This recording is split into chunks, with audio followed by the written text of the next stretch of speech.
Hey guys, this is Spike over here. I'm here with my son. We are working his nice 93 Reef Blue that I've purchased for him, and we're excited to start this project. It's gonna be a father and son, and we can't wait to make this thing looking great. So I see he's happy to work on it. Let's make this project happen, right? Yeah. When I start taking the tail lights out.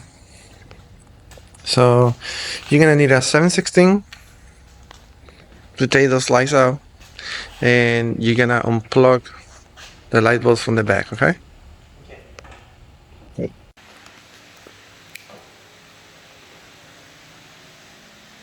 Today we took both bumpers off. Yeah. We're gonna replace this one because it has dents in it.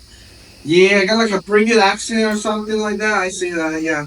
I think we should replace Yeah, that. and this one I think we should get some new headlights. Definitely need some new headlights. Look at those chains. They are been through a rough time. Oh my lord. Oh, this one have a little hole right here, but I think we might can fix that. I think so. Yeah. I can't wait to get this done. Sweet. Yeah, me too. Sounds like it's gonna be a nice project. Yeah. I tell you. Awesome. All right. Well, we're excited. Let's go back to the next week. We keep going forward.